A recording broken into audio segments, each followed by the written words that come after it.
100వ చిత్రాన్ని మా యూనిట్ చేతిలో బాలయ్య బాబు ఎందుకు పెట్టారో ఈ ట్రైలర్ కొంచెం చూపించింది. కోటి రతనాల వీణ తెలంగాణ,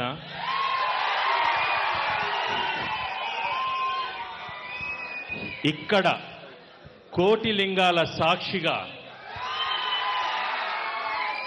శతచిత్ర యోధుడు నందమూరి అందగాడు బాలయ్య బాబు 100వ చిత్రం గౌతమిపుత్ర శాతకర్ణి ట్రైలర్ రిలీజ్ చేయటానికి ఈ సినిమాని మొదట కొని మమ్మల్ని ఆశీర్వదించిన మన నైజాం డిస్ట్రిబ్యూటర్ శ్రీ సుధాకర్ రెడ్డి గారు ఈ ట్రైలర్ని లాంచ్ చేస్తారు.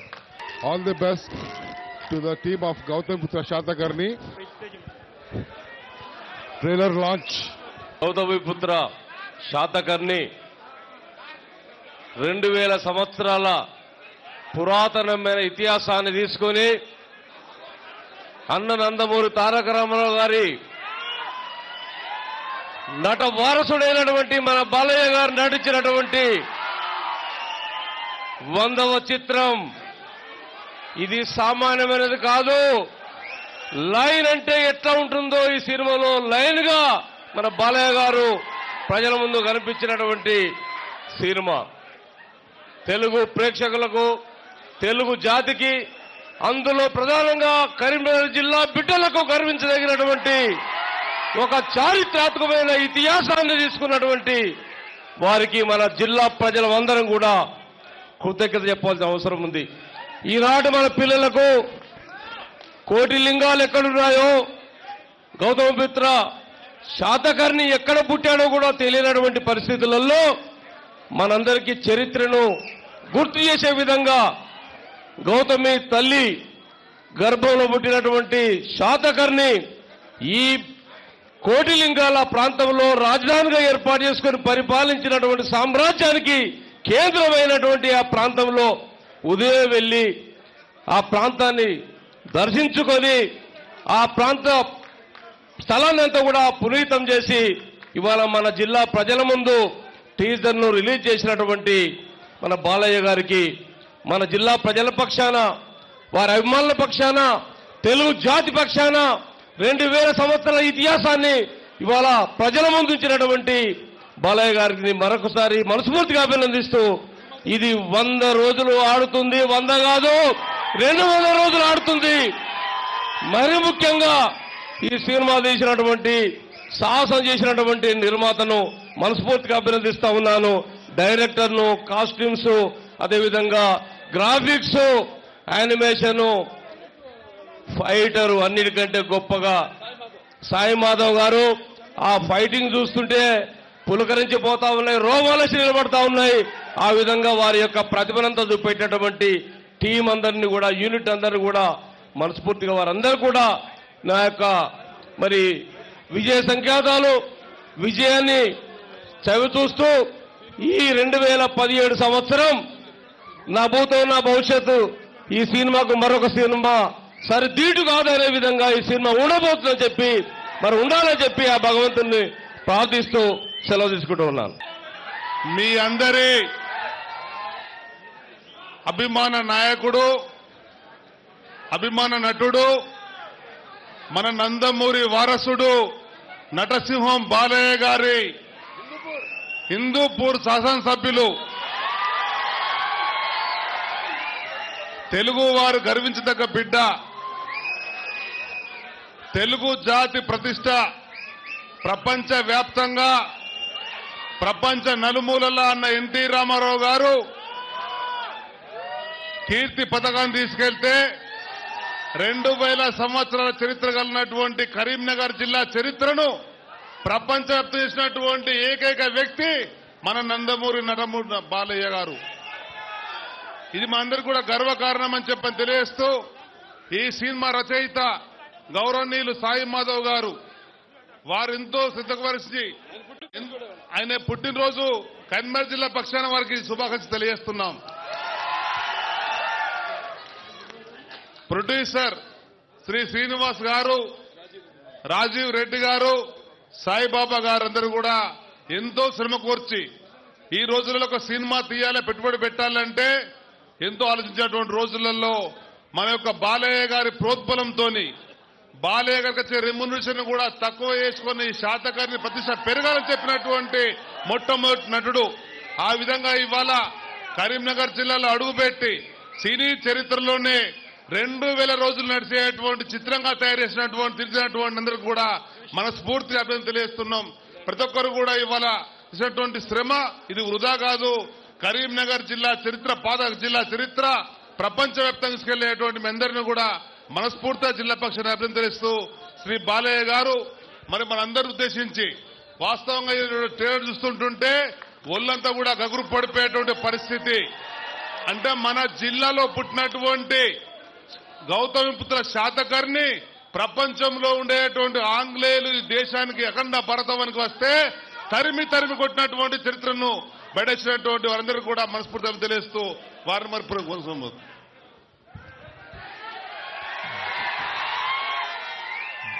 దేశం మీసం తిప్పుదామనే డైలాగ్ రాసిన సాయి మాధవ్ గారు ఈరోజు ఈయన జన్మదినం కూడా. హ్యాపీ బర్త్డే సాయి గారు. దొరికిన వాణ్ణి తురుముదాం, దొరకని వాణ్ణి తరుముదాం అన్నాడు. దేశం మీసం తిప్పుదాం అన్నారు. ఈ డైలాగ్ తర్వాత బాలయ్య బాబు చెప్పిద్దాం మనం. ఇప్పుడు అది రాసిన సాయి గారు మాట్లాడతారు. అందరికీ నమస్కారం అండి. నేను ఎక్కడో గుంటూరు జిల్లా తెనాల్లో పుట్టాను, ఎక్కడో హైదరాబాద్లో బతుకుతున్నాను. కానీ నా బతుకంతా గుర్తుండిపోయే పుట్టినరోజు ఇలా కరీంనగర్లో జరుగుతుందని నేను ఎప్పుడు అనుకోలేదండి. బాలకృష్ణ గారి సినిమాకి రాయాలి అని కృష్ణ గారు నాతో చెప్పినప్పుడు నేను నమ్మలేకపోయానండి. నా జీవితంలో ఇలాంటి గొప్ప అవకాశం ఇంత తొందరగా వచ్చిందా? రాసే ముందు ప్రతి క్షణం నేను అనుకుంది ఒకటేనండి, నేను రాస్తుంది ఒక సినిమాకి కాదు, ఒకేసారి 100 సినిమాలకి. కోటాను కోట్ల మంది అభిమానులు పెట్టుకున్న ఆశలకి నేను డైలాగ్ రాస్తున్నాను. ప్రతి తెలుగువారు గౌతమిపుత్ర శాతకర్ణి మీద పెట్టుకునే ఆశలకి, నమ్మకానికి నేను డైలాగ్ రాస్తున్నానని గుర్తుపెట్టుకొని ఒళ్ళు దగ్గర పెట్టుకొని భక్తులతో ప్రతి అక్షరం రాయడానికి ప్రయత్నించానండి. ఇది నా మార్గదర్శి కృషి గారు నాకు ఇచ్చినటువంటి కానుక. నేను నందమూరి తారక రామారావు గారి పిచ్చిలో బతికానండి. ఆయనంటే నా రక్తంలో అణువు ఆయన మీద అభిమానం ప్రవహిస్తూ ఉంటుంది. ఆయన భక్తుడిని నేను. ఆయనకి రాసే అవకాశం రాదు. బాలకృష్ణ గారికి డైలాగ్ రాస్తున్నప్పుడు నేను రాసిన డైలాగ్ చెప్తూ ఉంటే నాకు రామారావు గారు మాట్లాడుతున్నట్టు కనిపించిందండి. ఆయన చెబుతున్నట్టే ఉంది. ఎన్నోసార్లు గూజ్ బంప్స్ వచ్చాయి, కళ్ళ మంచి నీళ్లు వచ్చాయి. ఇంత గొప్ప అవకాశం నాకు ఇచ్చినటువంటి కృష్ణ గారికి, నిర్మాతలు రాజీవ్ రెడ్డి గారికి, బిబో శ్రీనివాస్ గారికి, సాయిబాబు గారికి, అందరికీ కూడా నా జీవితాంతం రుణపడి ఉంటానని మరీ నేను చెప్పుకుంటున్నానండి. ఈ సినిమా ప్రతి తెలుగువాడికి నచ్చే సినిమా అవుతుంది. ప్రతి తెలుగువాడు సగర్వంగా చెప్పుకునే సినిమా అవుతుంది. There is no doubt. Thank you sir. Thank you. ఈరోజు first frame entertainments Bibo Srinivas గారు సమర్పించిన, రాజీవ్ రెడ్డి గారు, సాయిబాబా గారు నిర్మించిన, కృష్ గారు జాగర్లముడి దర్శకత్వం వహించిన గౌతమిపుత్ర శాతకర్ణి ఇవాళ ట్రైలర్ లాంచ్కి ఇచ్చేసిన ప్రేక్షక దేవుళ్లకు, నా అభిమానులకు, అలాగే ఈ యొక్క ట్రైలర్ విడుదల కార్యక్రమాన్ని అన్ని ప్రాంతాల్లో వీక్షిస్తున్న తెలుగు ప్రేక్షకులకు, తెలుగు జాతికి, అలాగే ఈ కార్యక్రమానికి ఈనాడు ఇక్కడికి విచ్చేసిన మన తెలుగుదేశం పార్టీ కరీంనగర్ జిల్లా అధ్యక్షులు రమణ గారికి, అలాగే విజయ రమణారావు గారికి, పెద్దిరెడ్డి గారికి, డాక్టర్ సత్యనారాయణ గారికి, అలాగే ముఖ్యంగా మా సుధాకర్ రెడ్డి గారికి, నైజాం డిస్ట్రిబ్యూటరు మా చిత్రానికి. మొట్టమొదటి సినిమాని తీసుకుంది ఆయనే. అంటే ఎంతో విశ్వాసంతో ఎంతో ధైర్యంతో ఆయన అంటే మా అందరి మీద టీం. నేను ఏదన్నా ఒక సమిష్టి కృషిని నమ్ముతాను నేను ఎప్పుడు. ఎందుకంటే రెండు చేతులు కలిస్తేనే చప్పుడవుతాయి. అలాగే ఎంతో మంది అతిరిత మహారథులు ఇక్కడ సాయి మాధవ్ గారు ఉన్నారు. అద్భుతమైన సంభాషణల్ని రాయడం జరిగింది.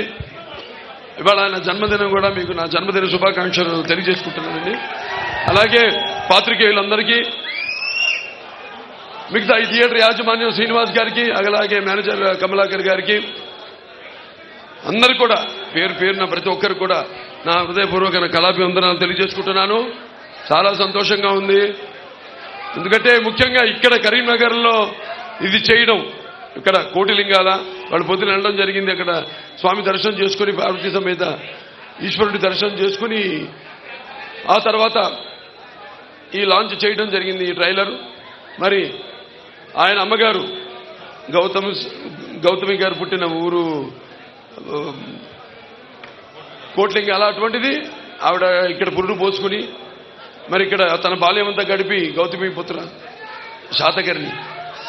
మరి తర్వాత ఇక్కడి నుంచి తన శాతవాహన సామ్రాజ్యానికి సింహద్వారం అయిన కోటిలింగాల నుంచి అటు మెదక్ జిల్లా కొండాపూర్ నుంచి కొన్నాళ్ళు పరిపాలన సాగించి ఆ తర్వాత అమరావతి రాజధానిగా, అటు శ్రీకాకుళం కృష్ణా జిల్లా శ్రీకాకుళం, అటు నుంచి ప్రతిష్టానపురం అంటే ఉజ్జయిని నుంచి ఈ అఖండ భారతదేశాన్ని ఏకఛత్రాధిపత్యంగా పరిపాలన సాగించిన మహానుభావుడు, శకపురుషుడు మన శాతకర్ణి. అటువంటిది ఆ చల్లని సముద్ర గర్భంలో దాగిన బడబాలను ఎంతో ఆ నల్లని ఆకాశంలో కనిపించని భాస్కరులందరూ అన్నారు మహాకవి దాశరథి గారు. అలాగే మరి ఈనాడు మనం నిజంగా చూస్తే మనకంటూ ఒక దేశాన్ని ఇచ్చి మనదైన చరిత్రనిచ్చి ఒక వారసత్వాన్ని ఇచ్చి ఈ ప్రపంచ పటంలో మన దేశానికి ఒక గౌరవాన్ని ఇచ్చి ఒక బిడ్డ ఎరుగని పురిటి నొప్పుల్లా ఈ పొడవి గర్భంలో కానరాని ఒక భాస్కరుని వీరగాథ ఈ శాతకర్ణి, గౌతమీపుత్ర శాతకర్ణి. మరి ఒక తెలుగు బిడ్డగా అలాగే ప్రపంచవ్యాప్తంగా తన వెన్నెముక మీద తెలుగు జెండాని ఎగురవేసిన నందమూరి తారక రామారావు గారి వారసునిగా ఈ యొక్క కథని చాటి చెప్పడం నా ధర్మంగా భావించాను. అనుకోకుండా కాకతాళీయమో యాదృచ్ఛికమో మరి ఆనాడు నేను 100 సినిమాలు 99 సినిమాలు చేస్తున్నాను. నా 100వ సినిమా ఏం చేయాలా అని కథలు వింటున్నాను. కొన్ని నచ్చలేదు, కొన్ని నేను అనుకున్న రేంజ్కి, నేను అనుకున్న స్థాయికి, ఏదైతే నా ప్రేక్షకులు నా అభిమానులు కోరుకునే స్థాయికి రాలేదు అని సతమతమవుతున్న సమయంలో మరి క్రిష్ గారు రావడం, అంతకుముందు మాకు పెద్ద పరిచయం కూడా లేదు. మమ్మల్ని అందరినీ దేవుడే కలిపాడు. అది నేను ఎప్పుడు చెప్తుంటాను. ఎన్నో సందర్భాల్లో అన్ని కాకతాళీయంగా అదృశ్యంగా జరుగుతుంటాయి నా జీవితంలో. అప్పుడు డాక్టర్ వేషం అంటే నిజంగా నేను అందరూ అంటుంటారు డాక్టర్ని అవుదామని, యాక్టర్ అయ్యానని. నేను అలా ఎప్పుడు అనుకోలేదు, యాక్టర్నే అవుదాం అనుకున్నాను. అటువంటి అప్పుడు మరి ఒక సినిమాలో ఓ డాక్టర్గా చేసినప్పుడు బసతారక ఇండో అమెరికన్ క్యాన్సర్ హాస్పిటల్కి చైర్మన్ అవ్వడం జరిగింది. అలాగే శ్రీరామరాజ్యం చేయడం, అటు ఒక లెజెండ్ సినిమా చేయడం, ఆ తర్వాత హిందూపూర్ శాసనసభ్యుడిగా నేను ఎన్నిక కావడము, అలాగే ఈ 100వ సినిమా ఏం చేయాలా అని నాలో నేను సతమతమవుతున్న సమయంలో రావడం, ఆ చిత్రాన్ని అడగడం వెంటనే ఇక వెనక. ఎందుకంటే చారిత్రాత్మకంగా ఆయన గురించి మన దురదృష్టం ఏంటంటే చాలా తక్కువ చరిత్ర ఉంది ఆయన గురించి. ఎందుకంటే అప్పటికి ఎప్పుడు శకపురుషుడు అన్నానంటే ఈ జంబూద్వీప కాలమాన పట్టికలో ఆయన ఎప్పుడైతే సింహాసనాన్ని అధిష్ఠించాడో అప్పుడే మనకి ఆ రోజే ఉగాది పండుగను మనం జరుపుకుంటాం. మన రాష్ట్రాల్లోనే కాదు, మన ఆంధ్ర తెలంగాణ రాష్ట్రాల్లోనే కాదు, యావత్ భారతదేశంలో మహారాష్ట్రలో గుడిపాడవ అని, అలాగే మణిపూర్లో, లేకపోతే విదేశాల్లో కూడా మారిషస్, బాలి దీవుల్లో కూడా ఈయన పేరు చెప్పుకునే శాతవాహన శకం అని చెప్పుకునే బయలుదేరుతారు. నాకు తెలిసింది 3 శకాలు. ఒకటి శాలివాహన శకం, రెండోది స్వతంత్ర పోరాటం, మనకు స్వాతంత్రం సిద్ధించడం, మూడోది నాకు తెలిసింది ఎన్టీ రామారావు గారు రాజకీయాల్లోకి ప్రవేశించడం. మరి రామారావు గారు ఎన్నో మరి వెనకబడిన 9 మాసాలకే పార్టీ పెట్టి 9 మాసాలకే అధికారంలోకి వచ్చి మరి ఈ అధికారంలో ఉన్న పదవులకు దూరంగా ఉన్న బడుగు బలహీన వర్గాల వెనుకబడిన తరగతులు అలాగే మైనారిటీలందరూ కూడా చేయూతనిచ్చి వాళ్ళని అధికార పీఠం మీద కూర్చోబెట్టిన మహానుభావుడు నందమూరి తారక రామారావు గారు. మరి ఇక్కడ తెలంగాణ జిల్లా ఈ తెలంగాణ రాష్ట్రానికి వస్తే అప్పుడు ఉమ్మడి రాష్ట్రంగా ఉన్నప్పుడు ఆయన చేసిన ఎన్నో సంస్కరణలు. ఇక్కడ పోలీస్ పటేల్ పట్వారీ ఈ యొక్క వ్యవస్థను నిర్మూలించడం, మాండలిక వ్యవస్థను తీసుకురావడం, అలాగే 610 జియో దాని ద్వారా ఇక్కడ స్థానికులకి ఎక్కడ వాళ్ళకి అక్కడే ఉద్యోగాలు కల్పించే అవకాశం ఇవన్నీ కల్పించడం జరిగింది. మరి ఈరోజు ఇటువంటి చిత్రాన్ని చేసినందుకు నిజంగా అద్భుతం, ఒక అనిర్వచనీయమైన అనుభూతి, ఆనందం మాటల్లో. అంటే ఇప్పుడు మీరు చూసే ట్రైలరు నేను కూడా ఇదే మొదటిసారి చూడటం ట్రైలర్ని. అందుకే నా ప్రేక్షక దేవుళ్ళ మధ్యలో కూర్చుని ఈ యొక్క ట్రైలర్ని చూద్దాం అని మరి నాన్నగారు ఆనాడు నిర్వచనం ఇచ్చారు. ప్రజాస్వామ్యానికి కొత్త నిర్వచనం ఇచ్చారు. అలాగే ప్రజల దేవుడు, సమాజం దేవాలయం, నేను అందులో అర్చకుండని. మరి ఆ మహానుభావులు ఎన్టీఆర్ అంటే అందరూ అనుకున్నట్టు కేవలం నందమూరి తారక రామారావు గారిని మాత్రమే అనుకోను. ఎన్నంటే నటనాలయం, ఆయన ఇల్లే ఒక నటనాలయం. అందులో ఆయన నటరాజ నరసింహుడు. టీ అంటే తార మండలంలోని తారక ధ్రువతారకుడు. ఆర్ అంటే రాజర్షి, రారాజు, రాజకీయ దురంధర యుగంధరుడు, రమణీయ రమ్య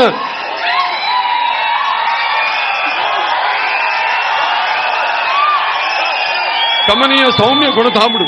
అందుకే ఆయన అందరి గుండెల్లో నిండుగా మెండుగా ఉండి మనకిప్పుడు ఆరాధ్యుడు అయినాడు నందమూరి తారక రామారావు గారు. పరివర్తని సంసారే మృత కోవన జాయితే సజాతో ఏన జాతేన యాతి వంశ సమున్నతి అంటారు. అంటే కేవలం పుట్టినవాడు గిట్టక తప్పదు. కానీ ఎవరైతే తన పుట్టిన కుటుంబానికి, ఎవరైతే తన పుట్టిన గడ్డకి, ఎవరైతే అంటే ఊరికి, అలాగే ఎవరైతే తన పుట్టిన ప్రాంతానికి, దేశానికి పేరు ప్రతిష్టలు ప్రఖ్యాతులు తీసుకొస్తారే వాళ్ళ జన్మే సార్థకత చెందుతుంది. అలాగే నేహాపి కమలా శోతి ప్రత్యవాయన విద్యతే స్వల్పమస్య ధర్మస్య త్రాయితే మహత్వ భయాత్ అంటారు. అంటే అటు వాళ్ళకి వాళ్ళ యుగ పురుషులు, అవతార పురుషులు, వాళ్ళకి చావు పుట్టగలతో ఎటువంటి భయం ఉండదు, ఎటువంటి పరిచయం ఉండదు వాళ్ళకి. వాళ్ళు అటువంటి వాళ్ళల్లో ఒక శాతకర్ణి, ఒక గాంధీజీ గారు, ఒక అంబేద్కర్ గారు, ఒక శంకరాచార్యుల వారు, ఒక ఆది శంకరాచార్యుల వారు, అలాగే ఒక ఎన్టీ రామారావు గారు. ఎన్నో సినిమాలు చేశాను, ఎన్నో అంటే సాంఘిక సినిమాలు చేశాను, జానపద సినిమాలు చేశాను, చారిత్రాత్మక సినిమాలు చేశాను, అలాగే ఫ్యాంటసీ సినిమా చేశాను, ఆదిత్య 369, ఇలాంటి పౌరాణిక సినిమాలు చేశాను. ఇలాంటి అన్నీ చేసి నాకు ఇటువంటి బ్రహ్మాండమైన పాత్ర నాకు లభించడం అనేది నా పూర్వజన్మ సుకృతంగా భావిస్తున్నాను. ముందుగా అది నా తల్లిదండ్రులకు, ఆ భగవంతుడికి నా ధన్యవాదాలు తెలియజేసుకుంటాను. నాకు కరీంనగర్కి ఎంతో దగ్గర సంబంధం ఉంది. ఎప్పుడు ప్రతి సినిమా, ఏ సినిమా అయినా, నా సినిమా విజయవంతం అయినప్పుడు నా యొక్క జైత్రయాత్రలో నరసింహస్వామిని, అంటే ఉగ్రమీన మహర్షి జలంతో సర్వముఖం నృత్యం భీషణ భద్రం నృత్యం నమామ్యం, ఆయన్ని దర్శించుకోవడం, ధర్మపురి నరసింహస్వామిని దర్శించుకోవడం ఒక ఆనవాయితీ. ఇవాళ మళ్ళీ వస్తాను. ఈ చిత్రం నాకు తెలుసు. ఈ చిత్రానికి ఎట్లాగైతే ఆనాడు ఒక కాలం ఎదురు చూసిందో కోలమానానికి, ఈ జంబూ ద్వీప ఎలాగైతే నాకు ఒక ఈ ప్రకృతి, అష్టదిక్కులు, లేకపోతే పంచభూతాలు ఎలాగైతే మాకు ఒక గుర్తింపు కావాలి అని ఎదురు చూసి శకపురుషుడు ఈ యొక్క శాతకర్ణి అవతరించాడో, అలాగే మా షూటింగ్ జరిగిన రోజులు కూడా ఎప్పుడు ఎటువంటి అంతరాయం కానీ, ఎటువంటి ఆటంకం కానీ కలగకుండా నిరాటంకంగా అద్భుతంగా షూటింగ్ జరిగింది. ప్రకృతి కూడా సహకరించింది. ఒకనొక సందర్భంలో మధ్యప్రదేశ్లో పోయి షూటింగ్ చేస్తుంటే మొత్తం భారతదేశంలో అంతా వర్షం పడుతూ అవుట్డోర్ అంటే బయట షూటింగ్లు స్టూడియో బయట షూటింగ్లు జరుగుతున్న షూటింగ్లు అన్ని కూడా ఆగిపోయినాయి. మా ఒక్క షూటింగ్ తప్ప. మధ్యప్రదేశ్ మహేశ్వర్లో షూటింగ్ చేస్తున్నాం. ఏదో భోజన విరామ సమయంలో వర్షం పడేది. మళ్ళీ భోజనాలు అవ్వగానే మళ్ళీ మేమంతా సమాయత్తమైనప్పుడు మళ్ళీ షూటింగ్కి వెళ్దామని ఆగిపోయింది వర్షం. అలా ఎంతో అద్భుతంగా ప్రకృతి కూడా ఎంతో ఆనందిస్తుంది. ఇవాళ మా అందరి అదృష్టం. ఇవాళ నిర్మాతలు మా రాజీవ్ రెడ్డి గారు ఉన్నారు, బీబో శ్రీనివాస్ గారు ఉన్నారు, సాయిబాబా గారు ఉన్నారు. వాళ్ళంతా ఒక మంచి చిత్రాన్ని అందించాలి అని మంచి సత్సంకల్పంతో ఈ చిత్రాన్ని ఆరంభించడం జరిగింది. అలాగే ఇక కృషి గారు మన తెలుగు పరిశ్రమే కాదు, యావత్ భారత చలనచిత్ర పరిశ్రమ గౌరవించదగ్గ దర్శకులు ఆయన. ఎందుకంటే ఇవాళ ఎన్నో సినిమాలు చేశారు ఆయన తెలుగులో. ఐదు సినిమాలు, ఇది ఆరో సినిమా. మనం చూసుంటాం. సినిమాకి ఎటువంటి పోలిక లేకుండా ప్రజలకి ఏదో మంచి సినిమా, ఒక కొత్తదనం, సినిమాకి వ్యత్యాసం చూపించాలని, ఏదో కొత్తదనాన్ని అందించాలని ఎప్పుడు ఉవ్విళ్ళూరే వ్యక్తి మన డైరెక్టర్ కృషి గారు. ఆయన ఇవాళ మన తెలుగు చలనచిత్ర రంగానికి సంబంధించిన వ్యక్తి కావడం, దర్శకుడు కావడం మనందరి అదృష్టమని ఈ సభాముఖంగా తెలియజేసుకుంటున్నాను. అలాగే సాయి మాధవ్ గారు ఉన్నారు. సాయి మాధవ్ గారు మరి అద్భుతంగా సంభాషణల్ని, అంటే నేను చెప్పాను చారిత్రాత్మకంగా చాలా తక్కువ ఉంది. ఎందుకంటే ఆ రోజుల్లో ఈ చరిత్రలు లిఖించేవాళ్ళు ఫస్ట్ సెంచరీ ఆఫ్టర్ డెత్, అంటే 178వ సంవత్సరం. అప్పటికి ఎవరు రాలా మన దేశానికి. మరి ఎక్కువ చరిత్ర లేదు. వాళ్ళ అమ్మగారే శాసనం మీద చెక్కించింది, అది కాశీలో ఉంది. దాన్ని ఆధారం చేసుకుని పుస్తకాల్లో పెద్దలు కొంతమంది, ఆయన పేరు పరబ్రహ్మ శాస్త్రి గారు, పాపం ఆయన కాలం చేశారు. ఆయనకి సభాముఖంగా నా ఘన నివాళులు అర్పించుకుంటున్నాను. ఎందుకంటే ఆయనే మొట్టమొదటిసారి, ఆయన గుంటూరు జిల్లా చిన్నకొండూరుకి చెందిన ఆయన.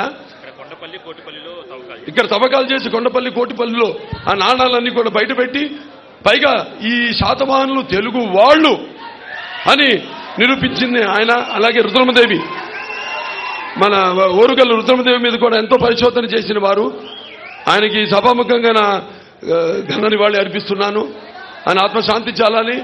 ఎన్నో అదృశ్య రూపాలు ఈ సినిమాని అలా ముందుకు తోసుకుంటూ ఇంత శరవేగంగా చాలా మంది నమ్మలా ఈ చిత్రం అయిపోయింది. ఏంటి నిజంగా ఏదో అన్నారు మీరు, ఉగాది కానీ విడుదల సంక్రాంతి కానీ, ఏంటి సినిమా అయిపోయిందా నిజంగానా అని ఆశ్చర్యచకితులయ్యారు అందరూ. వాళ్ళు ఇంత శరవేగంగా ఎటువంటి మరి పెద్ద చిత్రం, మామూలుగా అయితే 2-3 సంవత్సరాలు తీసుకుంటారు ఇటువంటి చిత్రానికి, పైగా కథ లేని చిత్రం, అంటే చారిత్రాత్మకంగా చాలా తక్కువ తెలిసిన సినిమా. మనకి అశోకుడు గురించి విన్నాం, చంద్రగుప్తుడు గురించి విన్నాం, కానీ మన దురదృష్టం ఒక చక్క పురుషుడి గురించి మనకి తెలియదు. మరి మా ప్రయత్నం వల్ల ఏ సినిమా చేసినా సరే ఆ చిత్రం ద్వారా నాన్నగారు అన్నట్టు, నేను అన్నట్టు నరసింహనాయుడులో ఏంటి అది, కళ్ళు మూసుకుని కనేది కళ, కళ్ళతో అభినయించేది కళ, నిద్రపోతున్నప్పుడు కనేది కళ, నిద్రపోతున్న సమాజాన్ని మేల్కొల్పేది కళ. అటువంటి మా ఈ యొక్క ప్రయత్నం చిన్న ప్రయత్నం ఉంటాం. మేము చిన్న ప్రయత్నాలు చేయం, పెద్ద ప్రయత్నాలు చేస్తాం. ఈ పెద్ద ప్రయత్నాలకి ఎంతో పెద్ద మనసుతో ఆదరిస్తారని చిత్రం ఘనమీజం సాధిస్తుందని ఘంటాపదంగా చెప్పగలుగుతున్నాను. ఎందుకంటే తదేవ మూడుతూ ఉంటాం, సంకల్ప బలీయం అంటాం. ఈ రెండు తోడైన చిత్రం మా గౌతమీపుత్ర శాతకర్ణి. మరి ఆనాడు ఎన్నో రకాల పాత్రలు నాన్నగారు చేశారు. ఎన్నో ప్రజల మీద నమ్మకంతో ఆదరిస్తారని మనం ప్రయత్నం చేయాలి. దేశం నీకేం చేసిందని కాదు, నువ్వు దేశానికి ఏం చేశావన్నది. అలాగే ఆయన ప్రజల నాడిని బట్టి నేను వెళ్ళడం కాదు, ఆయనకి ఎన్నో శక్తులు అదృష్ట రూపంలో ఆయన వాటినన్నింటినీ ఆహార్యంగా అయితేనేమి, వాచకంగా అయితేనేమి ఎన్నో అద్భుతమైన చిత్రాలు చేసి మీ ముందు ఆయన అంటే సొంత సినిమాలు వ్యాపారాత్మకంగా కాకుండా సమాజానికి ఒక మంచి సందేశం ఇద్దామని, ఒక వరకట్నం అయితేనేమి, ఒక తల్లపెల్లం అయితేనేమి, ఒక గోడదిద్దరు కాపురం అయితేనేమి, ఒక పిచ్చి పుల్ల అయితేనేమి, ఒక తోడు దొంగలు అయితేనేమి, ఇటువంటి ఎన్నో అద్భుతమైన సినిమాలు తీసి సందేశాన్ని ఇస్తూ అటు ఆయన నిర్మాతల్ని వ్యాపారాత్మకంగా వాళ్ళు దెబ్బతినకూడదని వాళ్ళకి వ్యాపారాత్మక చిత్రాలు చేస్తూ అవన్నీ చేశారంటే అదంతా తెలుగు వారికి ఉన్న ప్రత్యేకత. ఇంకే భాషలో ఉన్నారు చెప్పండి, ఎవరు సాహసించలేరు. ఒక అవిటివాడికి అయితేనేమి, ఒక భీష్ముడిలో ఒక వృద్ధుడైతేనేమి, మంచి పండు వయసులో 32-34 ఏళ్లలో ఇలాంటి ఎన్నో అద్భుతాలు. మన రాజుపేదలో ఒక కురిపి వేషం అయితేనేమి, ఇటువంటి అద్భుతమైన సినిమాలు ఎన్నో చేశారు. ఆయన అడుగుజాడల్లోనే మరి ఆనాడు ఆయన ఆ పుణ్యదంపతులు పెట్టగా, అలాగే ఒక కళామ తల్లి ముద్దు పెట్టగా ఎన్నో చిత్రాలు నేను చేయడం జరిగింది. ఒక ఆదిత్య శిక్షణ అయితేనేమి, ఒక భైరవ దీపం అయితేనేమి, మొన్న రిలీజ్ అయిన శ్రీరామరాజ్యం అయితేనేమి, ఇవన్నీ కూడా మీరందరూ ఆశీర్వదిస్తున్నారు. అందుకే అంటుంటాను, ఎవరైనా నువ్వంటే కాకతీయ కత్తులు కథ తొక్కిన ఓరుగల్లును కంట చూసినప్పుడు నేను తెలంగాణ సీమ సింహాన్ని, పల్నాటి బాలచంద్రుడు పేగులు మూటగట్టుకుని అడుగుపెట్టిన, మరి గడ్డ మీద అడుగు పెట్టినప్పుడు పల్నాటి సీమ సింహాన్ని, అలాగే మన బొబ్బిలి సింహం, బొబ్బిలి పులి తాండ్ర పాపరాయుడిని ఉద్వేగాంతానికి తలుచుకున్నప్పుడు నేను బొబ్బిలి సీమ సింహాన్ని, అలాగే వేటకోడ వల్ల నాటు బాంబుల హింసావాదులను కన్నెర్ర చేసి చూసినప్పుడు నేను రాయలసీమ సింహాన్ని. మొత్తంగా బసవరామ తారక పుత్ర నందమూరి బాలకృష్ణని, నాకున్న జ్ఞాన సంపదలలో బ్రాహ్మణుణ్ణి, ఐశ్వర్యంలో వైశ్యుడిని, మంచికి మాలని, మంచి చేతులు తిరిగే మాదిగని, కష్టాన్ని నమ్ముకున్న కమ్మరిని, కొమ్మరిని, కంసాలని, రాజుకుండి నాయ బ్రాహ్మణుణ్ణి, కల్మషం లేని యాదవుణ్ణి, ఆపదలో ఆదుకుని వెలమని, వ్యక్తిత్వంలో రాజుని, అమ్మను మరిపించే కమ్మని, పౌరుషంలో రెడ్డిని, ముతబలలో కాపుని, అన్ని కులాలు ఆదరించే మీ బాలకృష్ణయ్యాని, ఇంకా మీరిస్తున్న ఈ విజయాలకి ఇంకా ఎంతెంతో రెట్టింపు ద్విగుణీకృతమైన ఉత్సాహంతో ఇక ముందు ఎంతో ఇంకా ఇంత అద్భుతమైన కలియకలతో, నా ఒక్కడి వల్ల కాదు, నా నిర్మాతలు వారే నాకు ఎప్పుడు శ్రీరామరక్ష నిర్మాతలు. ఒక సినిమాలో పనిచేసే ప్రతి సాంకేతిక నిపుణుడు, ఇవాళ ఈ సినిమా కెమెరామెన్ గురించి చెప్పుకోవాలి, బాబా గారికి ఎంతో అద్భుతంగా చూస్తున్నారు సినిమాల్లో. మన అద్భుతంగా ఇవాళ యావత్ మొత్తం మనం ఏ అంతర్జాతీయ సినిమాలు ఏవైతే చూస్తున్నామో మనం వాటికి తగ్గట్టుగా వాటికి లేదా వాటిని అధిగమించి కూడా ఎంతో అద్భుతంగా అన్ని రకాలుగా అన్ని హంగులతో ఈ సినిమా మీ ముందుకు రాబోతుంది.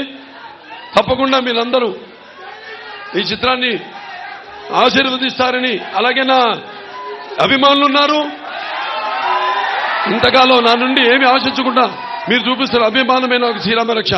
ఎందుకంటే అభిమానం అనేది ఎటువంటి డబ్బుతో కొనేది కాదు, ఎటువంటి ప్రలోభాలకి లొంగేది కాదు. కాబట్టి అటువంటి విలువైన అభిమానాన్ని ఇంతమంది అభిమానులు పొందడం అంటే అది మీకు నాకు ఏ రుణానుబంధమో, ఏ పూర్వజన్మ సుకృతమో, ఏ విడదీయలేని అనుబంధమో కదా అని నాకు అనిపిస్తూ ఉంటుంది.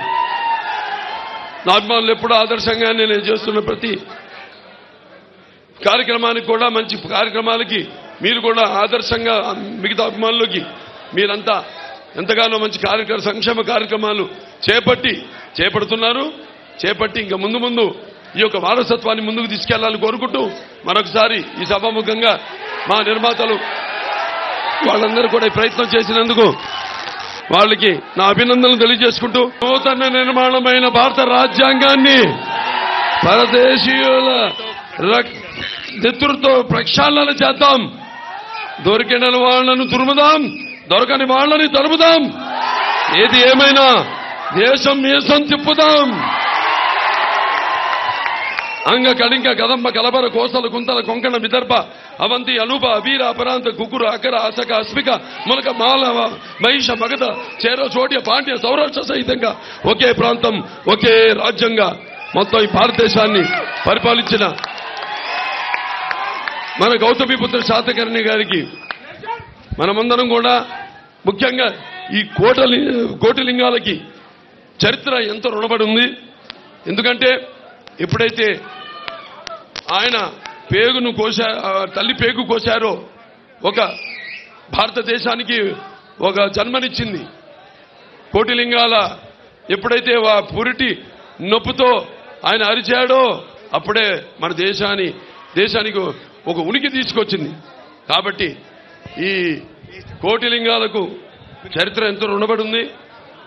అందరూ కూడా ఎందరో పరిశోధనలు చేశారు ఆయన మీద. వాళ్ళందరికీ నా అభినందనలు, కృతజ్ఞతలు తెలియజేసుకుంటూ మరొకసారి ఈ కార్యక్రమాన్ని ఇంత ఘన విజయం చేయడానికి చేసిన ప్రేక్షక దేవుళ్లకు, నా అభిమానులకు, కరీంనగర్ ఈ యొక్క పట్టణ పుర ప్రముఖులకు, పాత్రికేయులకు, పోలీస్ సిబ్బందికి అందరు కూడా నా కృతజ్ఞతలు తెలియజేసుకుంటూ నేను సెలవు తీసుకుంటున్నాను. ఇది అక్కడ వేడి, ఆ వేడిలో మేము అంత కష్టపడి అన్ని రోజులు ఉండి, and it was an experience. It was a very good experience, I would say that.